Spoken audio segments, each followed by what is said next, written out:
Funding for this program is provided in part by WETA, co-producer of the Ken Burns documentary, Cancer, the Emperor of All Maladies. Support for this program is provided by the Foundation for Excellence in Louisiana Public Broadcasting and from viewers like you.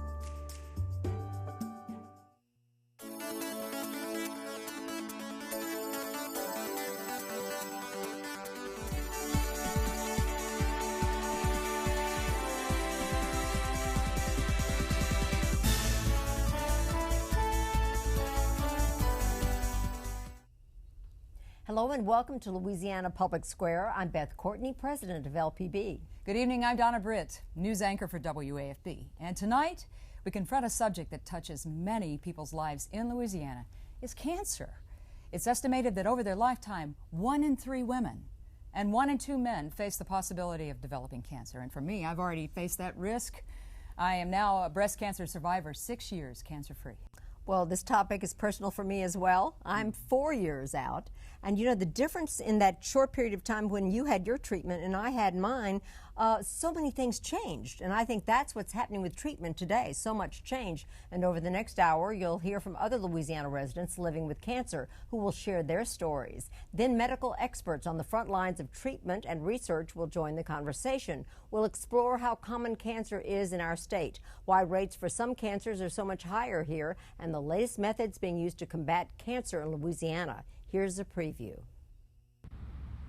Visitors to the University Health Center in Lafayette last week were greeted by a giant colon. The 20-foot inflatable model was in place to promote colorectal cancer awareness month.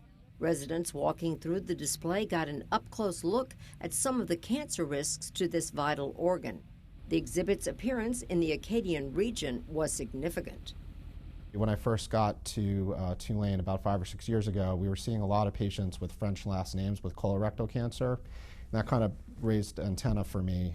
Dr. Jordan Carlitz is a researcher with the Tulane Cancer Center. After examining the 9 Louisiana parishes with the highest percentage of French speakers, Carlitz and his team made a startling discovery.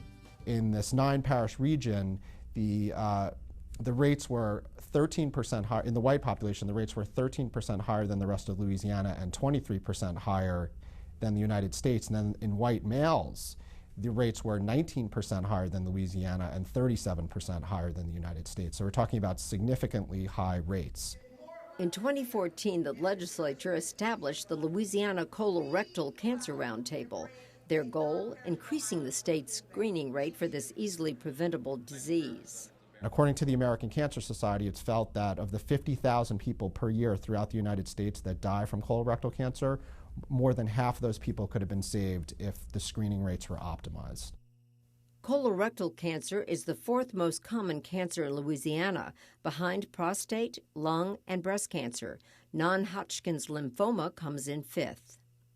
All these cancer together count for 60%, almost 60% newly diagnosed cancer cases. Our annual case count about 23,000. Dr. Jia Chang Wu is director of the Louisiana Tumor Registry. The facility tracks all cancer patients in the state from diagnosis until death. The data is used to drive cancer prevention and control programs. For example, I think a decade ago, our data show Louisiana had the highest lung cancer incidence rates. So because our data show that, then many intervention programs developed even policies to reduce smoking rate. Through these efforts, Louisiana has dropped to number 11 for its lung cancer rates. For breast cancer, though, while our incidence rate is 33rd in the nation, our death rate is the 2nd highest. Dr. Wu attributes this to the large population of women diagnosed when the disease is in its later stages. They probably cannot afford the screening, or just they don't have access, they don't have primary care physician, they heard they need to be screened, then they don't know where to get screened, they don't have insurance.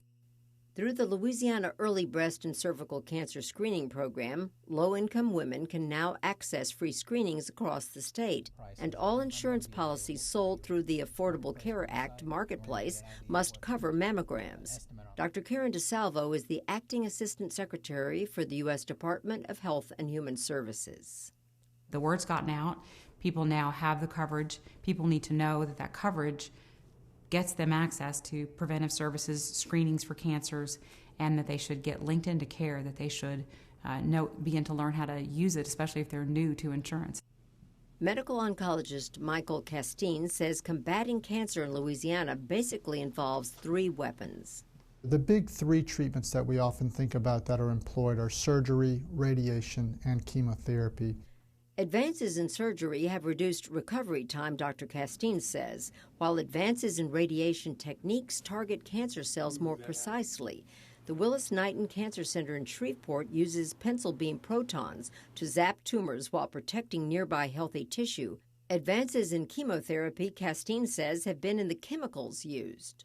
In this day and time, we have a large group of novel drugs which are coming forward. We call them targeted therapies, which are more specific to various types of cancers.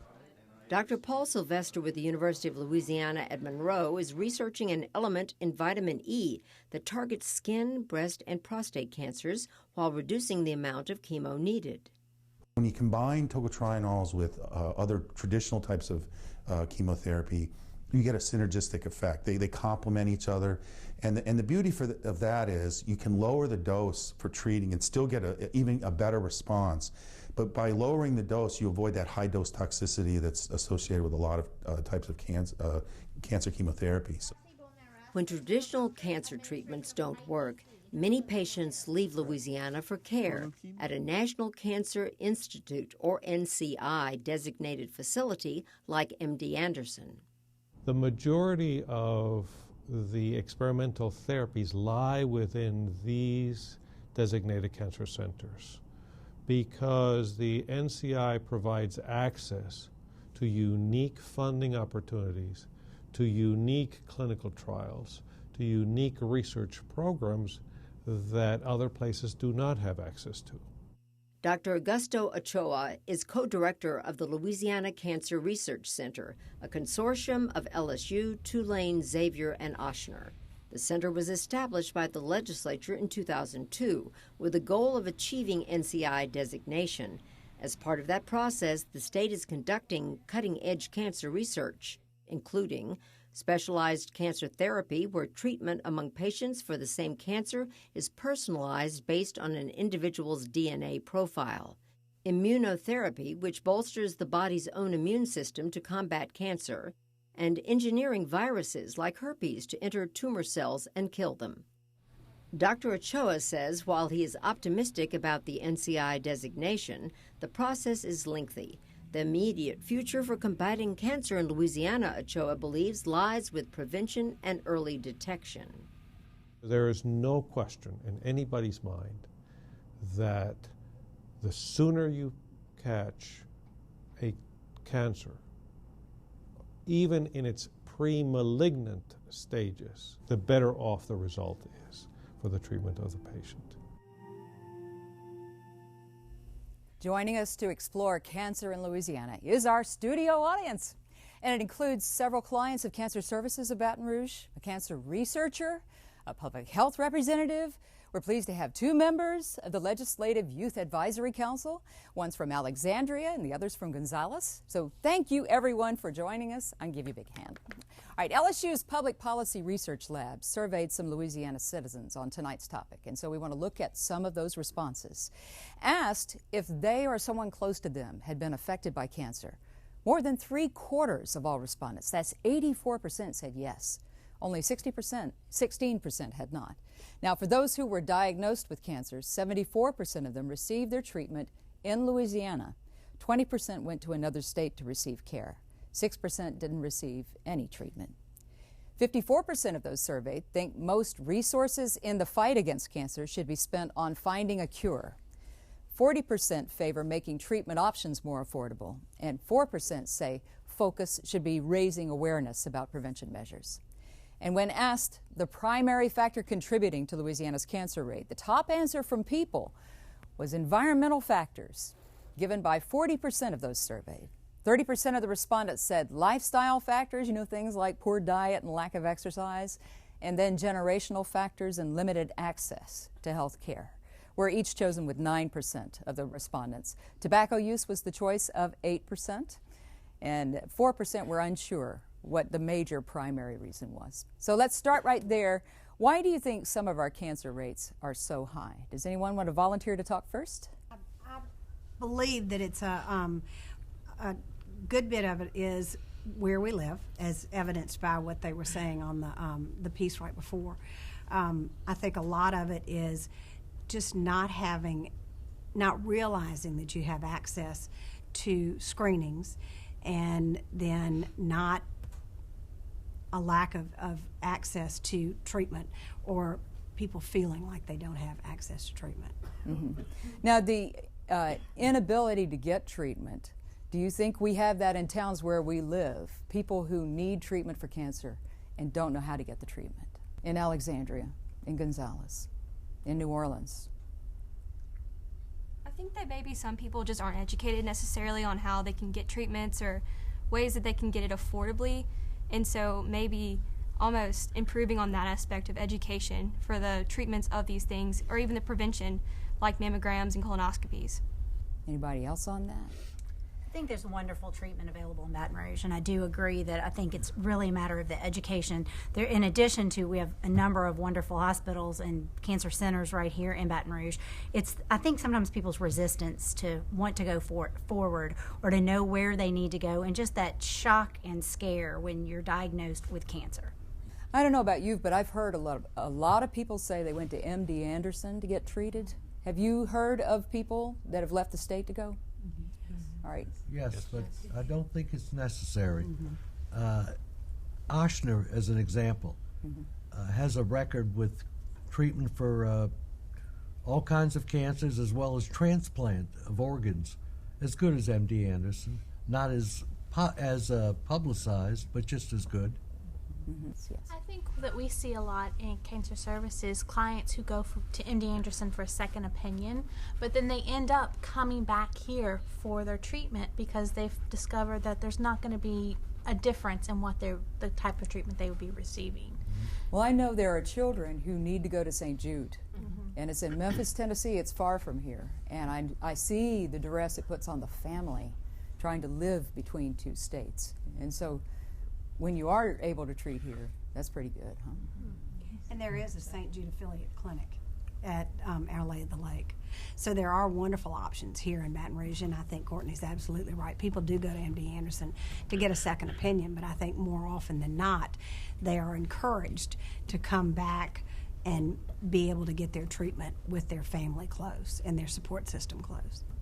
Were you surprised how many people had seen cancer in their lives, either by someone they love or not?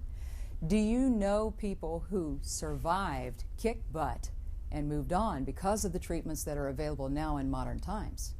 How many of you know someone that has cleared that hurdle? You still have to keep looking back. That's significant, I think. We're living in a time where, in 2008, when I was diagnosed, I did not know about a screen that you could do that would let you skip some of the protocols like chemotherapy or something like that. You're nodding, Gus. What are you thinking about that? Well, what Dr. Ocho mentioned, the director of the Cancer Center in New Orleans, that early diagnosis is extremely important.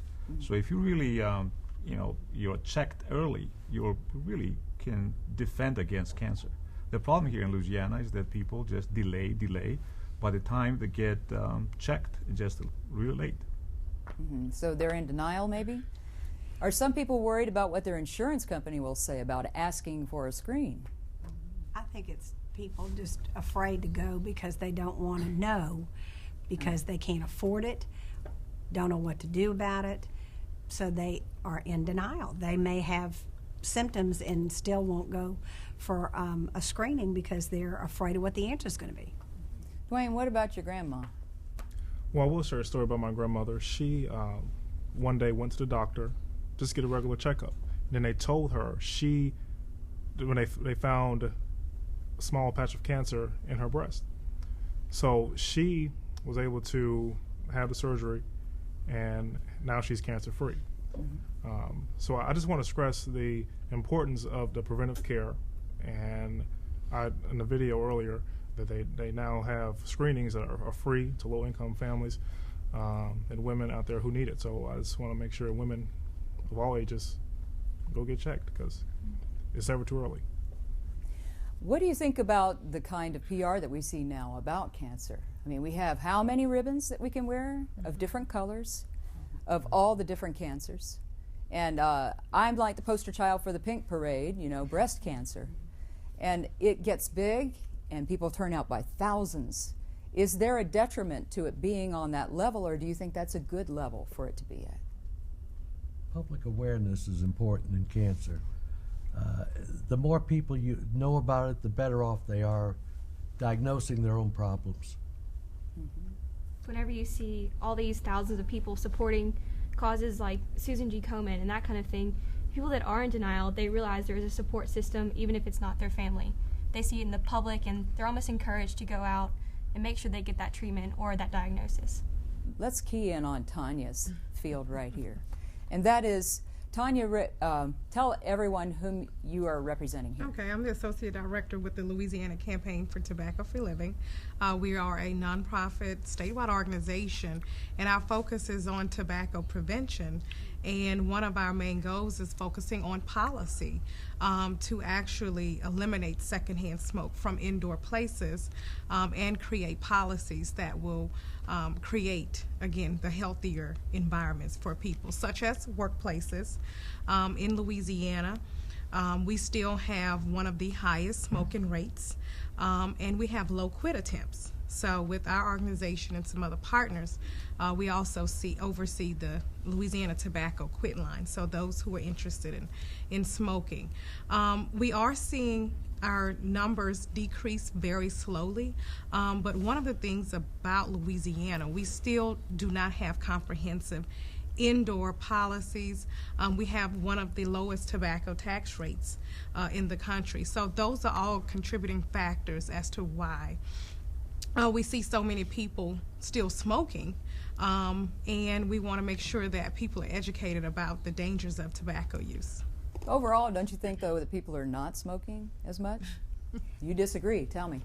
You still see it everywhere. You know, I know LSU recently instituted the smoke-free policy on campus, but if you walk through the quad, you're still going to see students smoking. It's something that still happens, and part of it's a lack of education.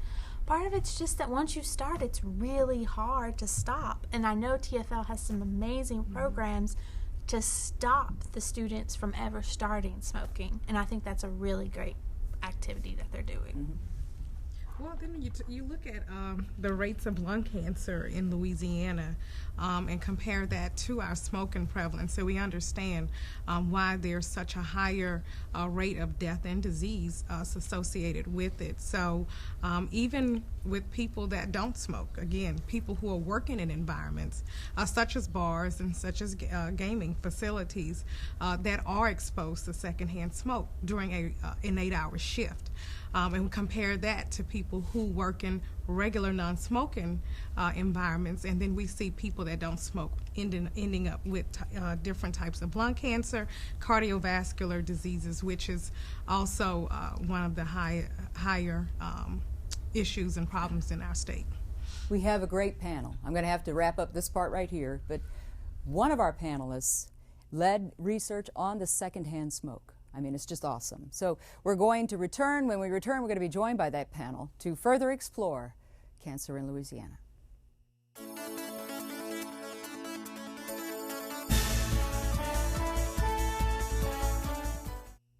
Welcome back to Louisiana Public Square. And tonight we're discussing cancer in Louisiana. Joining us now is our panel of experts.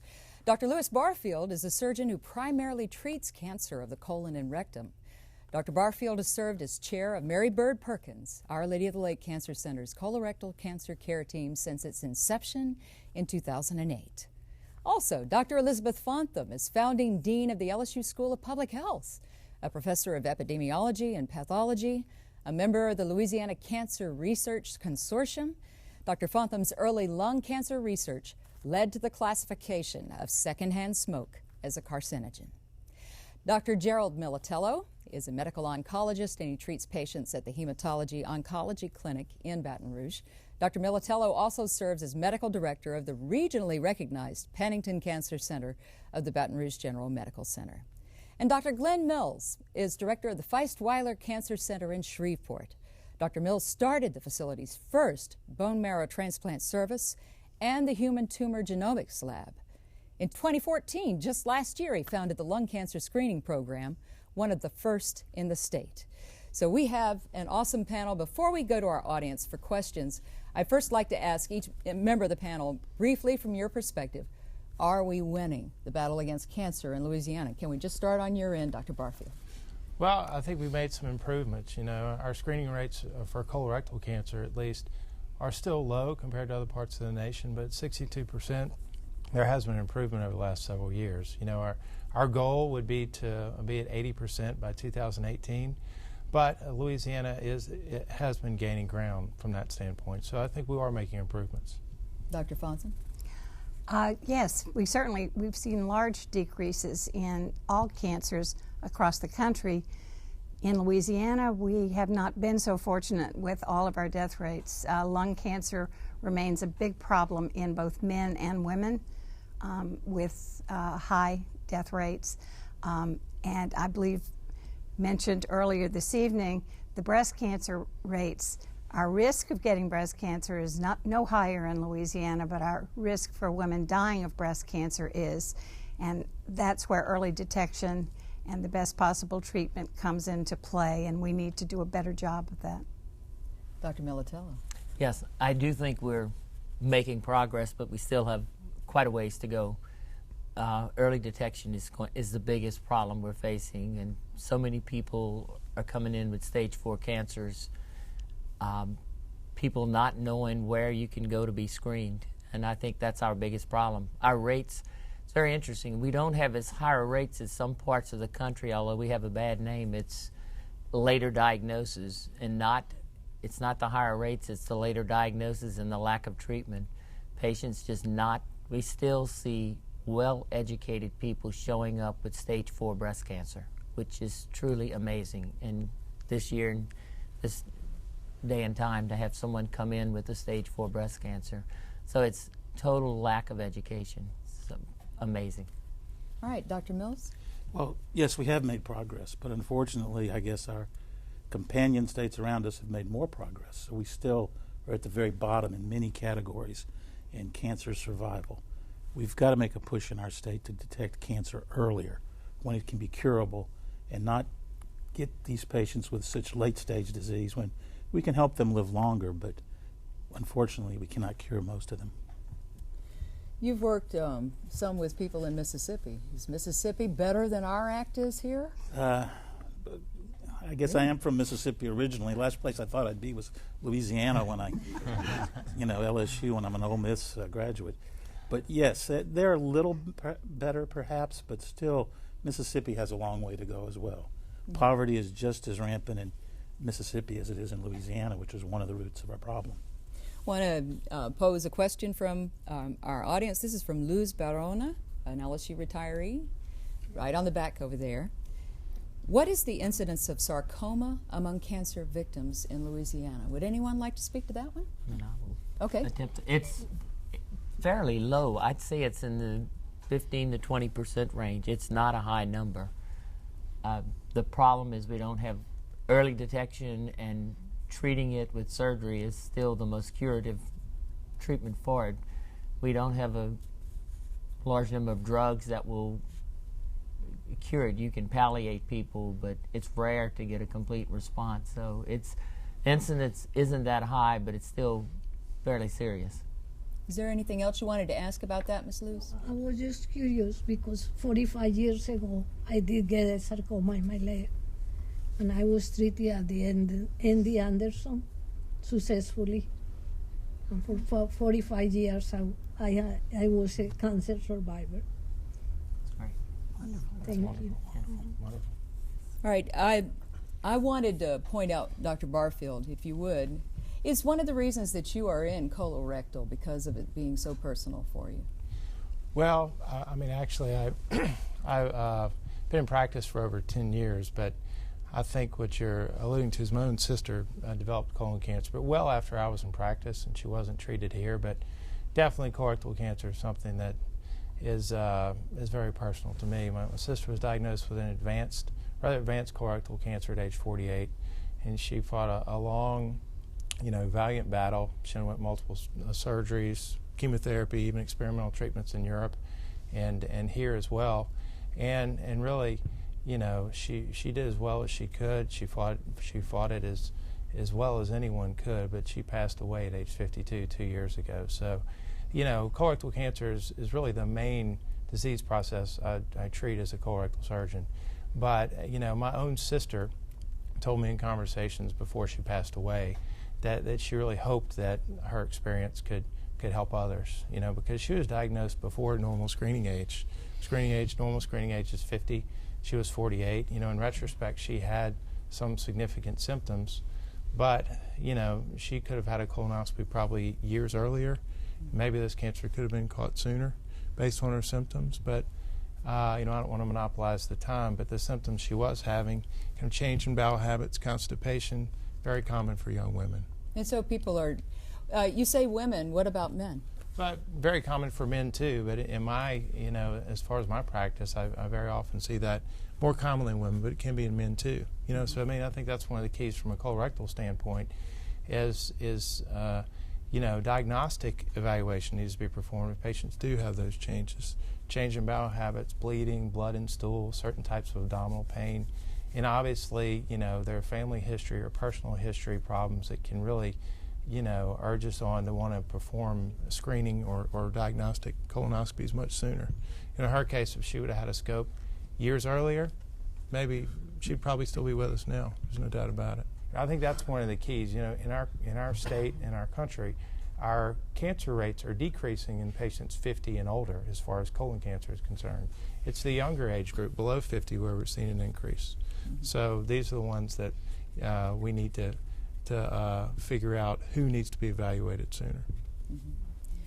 Dr. Fontham, at one point you, at least that I know of, oversaw for the American Cancer Society cancer screenings.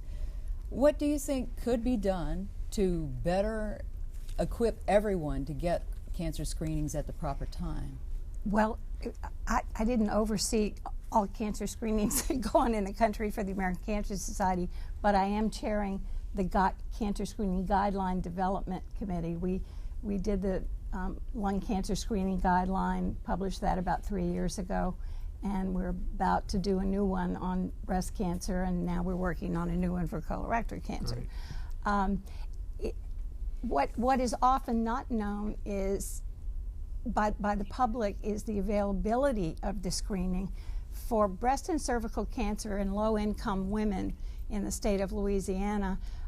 There is a program that they can access if they are within 200% of poverty and have free screening and early detection, and if they test positive and need to be treated within a one-pager, get treatment through Medicaid. Normally Medicaid funds pregnant women and children primarily, some disabled and very elderly, but the exception is newly diagnosed cancer patients, and any newly diagnosed cancer patient who qualifies financially can get that treatment that's needed. It's a steep financial screen, but it's possible. Now, LPB is going to put contact links and everything. You need to go on the website for Public Square on Louisiana Public Broadcasting and look for more information on this. We're going to take another question now from Cherish Adolph of Cancer of Louisiana. Hi, I have a question. In getting a colonoscopy, and you said with the symptoms, and if you get a colonoscopy and everything come out normal, but if a person still having symptoms like blood in the stool, would you consider that would be something else or nothing? Well, I mean, the colonoscopy is the best test we have to evaluate the colon. So, I mean, it's probably a 95% test. I mean, now the preps we use nowadays are so much better. You know, the colon is fairly clean, very clean actually, when we use certain preps that we use. So if the colonoscopy is found to be okay and there are no polyps, there are no masses or anything concerning for cancer, the colon is probably okay. Now there are other reasons for bleeding, there's hemorrhoidal bleeding, which I take care of too. Of course, you have to think with GI bleeding, you have to think of the upper GI tract as well. You know, if a patient has upper GI symptoms, pain in the upper belly, abdomen, should probably have an upper scope. And there's even some tests we can do to evaluate the small intestine too. Good question. In Louisiana, we have budget cuts, and a lot of the work that's done in research and in services is linked to LSU. And so when you have residents that are seeing budgets trimmed, how is that going to affect our fight in Louisiana? I'm not asking for a political answer. I'm asking for one about how it would affect. Not blaming anyone, please. Well, I could give you one example of an impact that could happen very quickly. Because the cuts have historically primarily been in education and healthcare, the fat has long since been trimmed away, and a major change in the amount of state funding will really impact all the schools of higher education and secondary as well. But we have two programs, the Louisiana Tumor Registry, been discussed earlier, and the Breast and Cervical Cancer Early Detection Program that must have a state match state dollars, in order to get $5 million between the two programs from the federal government. And if that match will go quickly, unfortunately. Dr. Mills? I don't think the budget cuts coming will affect our training programs, which are federally funded through the Medicare program. But we are losing faculty. And as you continue to lose faculty that are going elsewhere because they're worried about stability, that it will have an impact on the quality of the education if it continues. We're worried about continuing some of our free services that we offer for patients as well, continuing to have the resources. We're going to have to go out and do a better job at getting funding from national foundations and organizations to underwrite the screening that we do in particular, which I think is going to be a battle for us as we go forward. A question in here about the price of medicines. Who gave us that one? Someone said, why is cancer treatment so expensive? There we go. Yeah, that was the question. Why is... All right, go for it, Dr. Montella.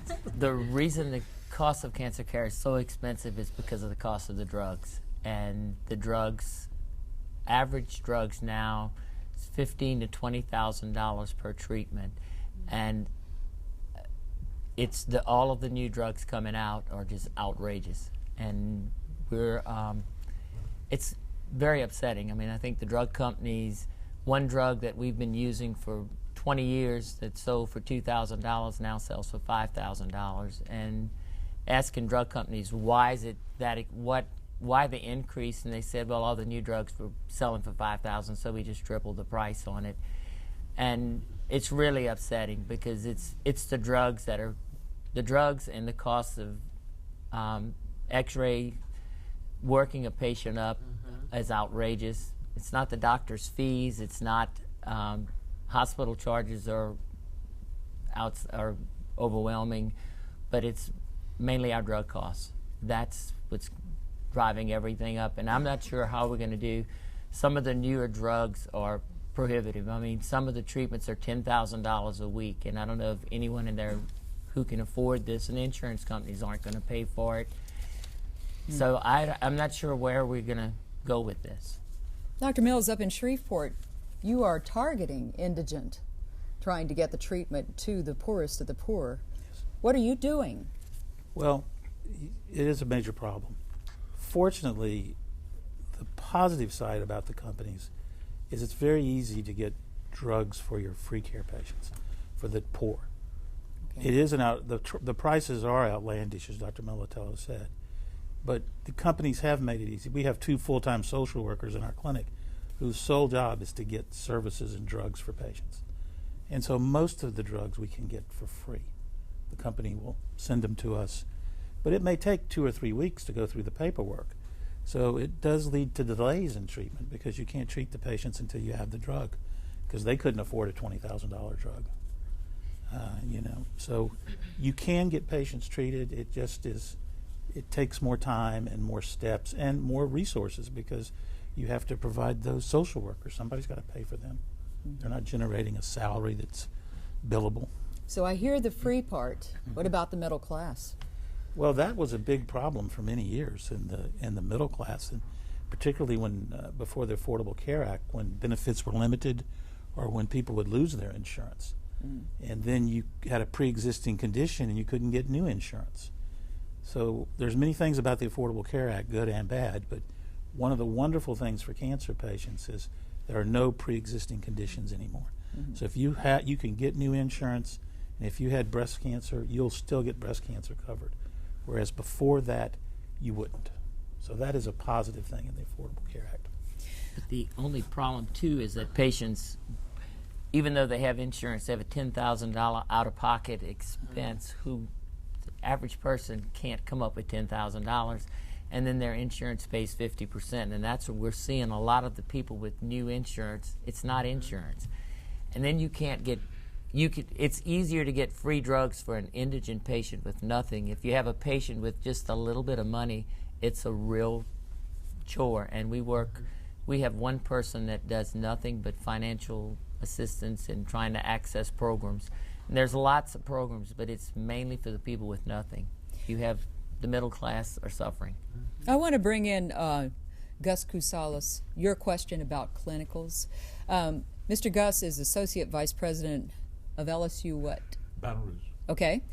And go ahead and ask about your question about clinical trials. So Dr. Augusto Ocho was quoted on the video about the National Cancer Institute designation and the fact that MD Anderson is an NCI designated institute and has all the means to support research. So a lot of patients from Louisiana go to MD Anderson to may participate in certain clinical trials that may not be able to participate here. So how do we foster an environment where clinical trials can be expanded here in Louisiana? Well, that's a good question. It is challenging right now. A part of this is we have formed another coalition in our state with Dr. Ochoa in New Orleans, myself at LSU Shreveport, and Mary Bird Perkins Cancer Center in Baton Rouge to form a consortium that's been funded by the federal government as one of the new NCORE organizations. And we have access to clinical trials through that mechanism for patients. And there are other entities, Tulane, Ochsner also have participated in these cooperative groups nationally to get access for their patients. One of the things that the NCI centers, as Dr. Ochoa said, can offer that we can't is the very new drugs for those people who have failed the standard therapies. They are much easier to get or have access to at a place like MD Anderson or Vanderbilt or one of the other designated cancer centers. And we need to work towards having an NCI designated cancer center in our state through a consortium of the academic institutions. Okay, let's get Ansley Perego to ask a question. This is Ansley from Alexandria. Are there any other environmental factors that contribute to almost being diagnosed with cancer, or just more of, like, we have our lifestyle and the way that we diet and exercise that contribute to our probability of being diagnosed with cancer, but what are the other environmental factors of that? The big two modifiable risk factors, that is to say something you can do something about, are tobacco, which we've already talked about, and obesity, which you mentioned. People understand that obesity is often linked to heart disease and to diabetes, but not so many people understand the relationship to cancer. It increases risk of breast cancer in menopausal women. It increases deaths in men who've been diagnosed with prostate cancer, and it increases the risk for colon cancer, rectal cancer, endometrial cancer, esophageal cancer, pancreatic cancer, kidney cancer, and probably a few more. And we have a huge problem, not just in Louisiana, but in the southern part of the United States. Right now, overweight and obesity The prevalence of overweight and obesity in the United States is 67% of our population. But in the southern states, it's higher, and those cancers are more prevalent as well. There are what you would think of as environmental factors too. I mean, there's asbestos that we know causes mesothelioma and lung cancer. There are chemical carcinogens, but in terms of the impact on the population at large, the prevalence of cancers that are caused by those factors is modest compared to the cancers that are caused by tobacco and obesity. And alcohol plays an important role too. All of the head and neck cancers, the GI malignancies are all alcohol related. If we could get people to stop smoking, stop drinking, eat healthy diets, and exercise, we would all be out of jobs. The interesting thing, I was just reading, less than 1% of the American children follow a healthy diet. It's pretty scary to see what people are eating. Dr. Barfield, I'm sorry, do you want to finish that? No, I'm finished. I'm thinking of the gastric system, all right? What about genetically modified things that are in our stores? You know, there are people that are watching that fear that sort of thing, and they read magazines, and they try and discern what they should pay attention to. Well, I mean, processed foods definitely probably increase our risk of GI malignancies, colon cancer. You know, foods high in nitrate byproducts, smoked meats probably increase our risk. You know, genetically modified foods, I'm not sure, but I think you could lump those together with some of the processed foods that we eat. But like when they sell milk and there's hormones used to keep the cows producing the milk. Yeah, What I'm not about really hormones? sure. I'm not sure as far as colon cancer goes. I mean, the exogenous hormones probably are not good as far as other cancers. Probably the GYN malignancies. Would you agree? Breast cancer for sure. Yeah, breast cancer for sure. It's interesting that breast cancer, young girls now are developing in the 3rd and 4th grade. They're wearing bras, and it's pretty amazing to see that. And it's because of everything you're eating and drinking. Even the people that are breastfeeding their children, they're eating the foods that have been processed. And they were showing chickens on TV the other night that you could hatch the eggs, raise the chicken, and have it on your table in 6 weeks. Well, you know what they have to pump into that chicken, to the hormones that they've pumped into it. And it's amazing to go to grammar schools now and see the young girls who used to develop when they were 11 to 13. Now it's 8 and 9 year olds that you're seeing, and that's why our incidence of breast cancer is still skyrocketing. One of the hardest things in oncology and cancer to determine is dietary risk. And the epidemiologists try very hard, but I have trouble remembering what I ate last week or last month, much less when I get a survey last year, what were you eating? And that leads to a lot of false information sometimes in the public. You have to do these longitudinal studies for decades and decades, which are being done, have been done, that actually track every day, much like the apps on our phone now can track things, to look at risk and what the diet causes. But that's in order to get something meaningful out of your study. Right. I mean, you can't do it for this amount. You got to do it for a long amount. Period of time. Barbara King, go ahead and ask your question. Where's Barbara? Okay, on hormone therapy. What is the purpose of that? And if a person had been on a hormone replacement therapy before, what is the benefits of it going on again? Well, if you had breast cancer, we don't encourage you to take exogenous hormones because it'll cause the cancer to grow. It'll cause the breast cancer to grow. When we put people on hormonal therapy, it's actually an anti-hormonal therapy. But once someone has breast cancer, we strongly recommend that they not take hormones again.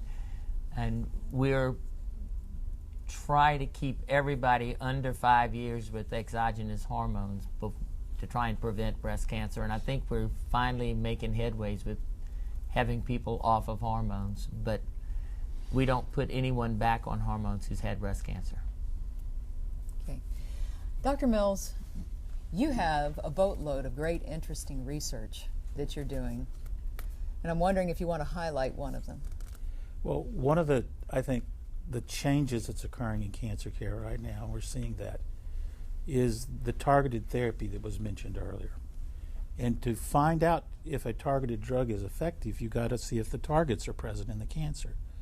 So genomic screening or genomic classification of cancers is really the burgeoning technology in oncology right now, where we take a sample of the cancer and look at the genes in the cancer and say, what's gone wrong? And if we can find something that's gone wrong, can we have a drug that'll target what's gone wrong? And there are spectacular successes when it works. Chronic myeloid leukemia has been virtually cured with one drug. Now, we don't have those kind of successes in every cancer, unfortunately, and cancers are smart and they learn to get around that one target many times. But I think all of us are beginning to see wonderful effects with targeted therapy that are entirely different from chemotherapy. And in fact, this was the first year in decades that a standard chemotherapy was not approved by the FDA, but we had almost 20 targeted therapies approved. And I think the future that we see is going to be targeted therapy, where we take a deeper look at the cancers and really can give a drug that has a much higher chance of helping the patient. That's the problem with chemotherapy today many times, is we don't really know if this chemo is going to help or not. We know on average what it's going to do, but we don't know for you, is that treatment going to help? And I see that the research is going to be going in this direction in the future. We have seen in recent years that insurance companies challenge annual exams for certain cancers. What is the challenge there? I mean, for a person that has a family history, then you have a validation, but for other people, like say someone did spot blood in their stool and wanted to get a PSA test or something, but they were too young. What happens then? Well, usually if there's a symptom, screening is really for asymptomatic patients, in my opinion. So from a colorectal standpoint, if there's a symptom, most insurance companies will cover it. Blood and stool usually will cover a colonoscopy. I think in every insurance plan that I know of, Medicare does, Medicaid recognizes it, as a diagnostic test, not a screening test. But, so symptoms are really the key too, because many of our patients in Louisiana, at least from a colorectal standpoint, I think from the other cancers as well, are diagnosed before screening age. So, I think one of the keys is getting the word out to those younger than screening age about looking for those symptoms, to see your doctor, talk to your primary care doctor, get to the appropriate physician to have the appropriate test done. One thing, I've had 3 people this year in their 30s with colon cancer, and they have, because of the age, everyone said you don't have colon cancer, you can't have colon cancer, and so it's really scary that these girls, 2 girls and a guy, were routed around for months before anybody really sat down and did a colonoscopy on them. So it's, I don't know how you get the word out there for these younger people, because we're seeing more people under 50 with cancer. It's scary. Yes, and we're seeing cancer rates, increasing in the younger age groups from colon cancer. It's probably because of obesity, some of the other factors we spoke about. I think one thing you can tell the audience is that if cancer such as colorectal cancer occurs early, less than the age of 50, you have to worry about a genetic basis, an inherited genetic basis. So for all of you out there, if you have young people in your family getting cancer, or if you have 4 or 5 people with colon cancer in your family, you need to discuss that with your doctor, because you may be carrying one of the cancer genes, and you may need screening much earlier than normal. To diagnose these inherited syndromes, we're doing colonoscopies now sometimes as early as age 20, because the family is at such great risk. And so we modify the standard screening recommendations if we know there's a genetic risk. Now, that's a great point. Also, there's a relation to other cancers as well, for something called Lynch syndrome, where there's a relationship between, ovarian, uterine, certain types of renal pelvis cancers, upper GI cancers, and colon cancer. So a person may not have any family members with colon cancer, but may have family members with several of these other cancers, and they may be at very high risk for the other cancers and colon cancer. So if patients have a family risk of history of cancer, period, they need to talk to their physician about it. And the genetic screening hasn't been perfected. It's only detecting a small percentage of patients with cancers. In the years to come, these genetic profiles are growing on a monthly basis. If you've got a family with 3 people with breast cancer or 3 people with colon cancer, your risk is high regardless of whether or not you're genetic testing. These 3 people I were talking about all had a negative genetic workup, and I know they have a strong family history, so we're contacting everyone in the family. You need to be evaluated. We're talking about family. What about race? What about geographic regions? Dr. Fondam, you studied people in South America, you know, and their relationship. There is something about place. You certainly can have a geographic impact on your cancer. In the case of my work in stomach cancer, it was a population in the Andes Mountains of Colombia, and the population, virtually 100% of the boys and girls were infected with a bacteria, Helicobacter pylori, that we know now can cause stomach cancer.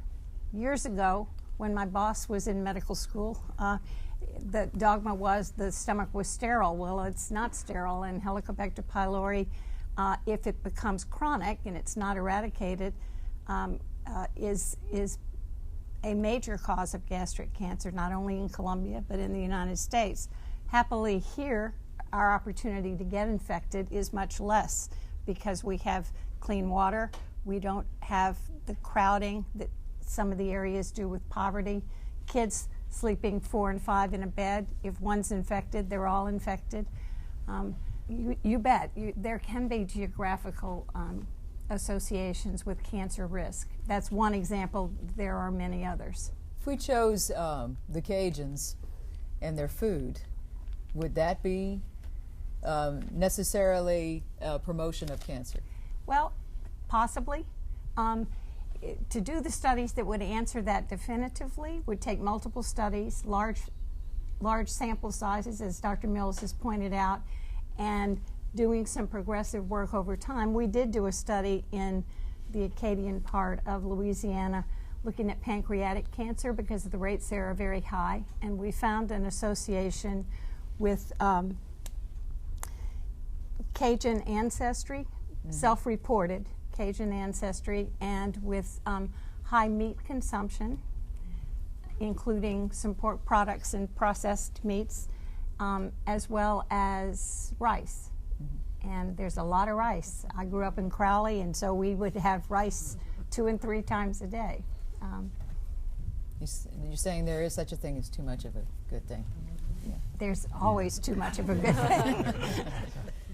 All right, Joseph Balfour, you want to ask the question? Yeah, I've read where there's been testing on vaccines for cancer, especially pancreatic cancer, at Mary Bird Perkins. They did a clinical trial. Has there been any progress in that?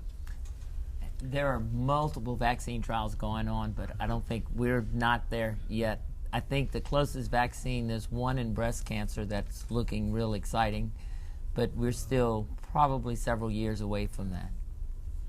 I would mention 2 vaccines, one that's been around for quite some time and one more recent that prevent cancer rather than treat it, and that is hepatitis B vaccine prevents liver cancer because chronic infection with hepatitis B and C both are major causal factors for liver cancer. So if you've been vaccinated for it, you're not going to get a chronic coverage. And the HPV, the human papilloma virus that has been developed with 4 types of HPV, and another vaccine is about to come out with even more, and that causes cervical cancer in women, even young women, 25 years old, can get cervical cancer as a result of an early infection. So we don't have the uptake of that vaccine. Not as many young girls and young boys in Louisiana or in the United States, for that fact, are taking advantage of that vaccine, but it's really important, and tell your granddaughters and your daughters and sons as well. I think we've had a fabulous panel. Let's give them a round of applause. We've run out of time. We love our question and answer segment, so I want to thank the panelists. Barfield, Fontham, Militello, and Mills. And their insights on this topic will be something we'll talk about for days to come. So when we come back, we'll have a few closing comments. Please stay with us.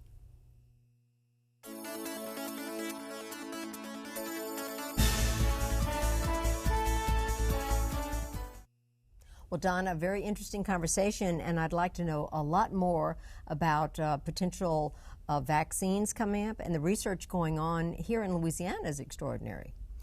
Now, you have a documentary coming up on LPB. We do indeed, and we'll talk What is about it some more. Okay. And that's the Ken Burns special. He always does fabulous documentaries, so it's coming right up. I think that people are very hungry for the information. I think they are, and we'll have a lot of information on our website as well.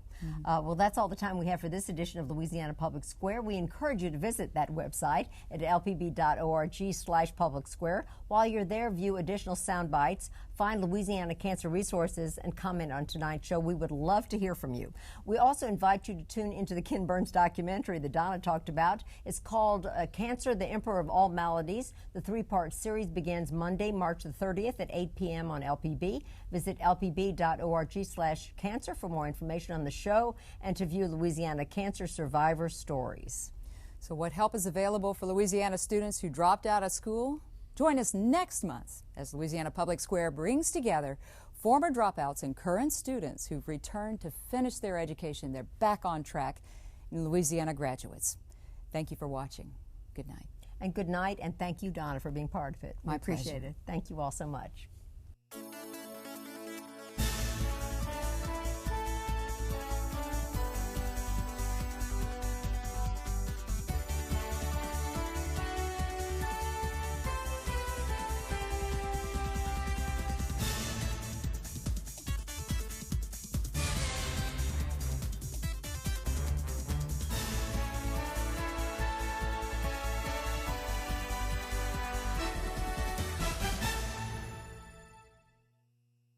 For a copy of this program, call 1-800-973-7246 or go online to www.lpb.org. Funding for this program is provided in part by WETA, co-producer of the Ken Burns documentary, Cancer, the Emperor of All Maladies. Support for this program is provided by the Foundation for Excellence in Louisiana Public Broadcasting and from viewers like you.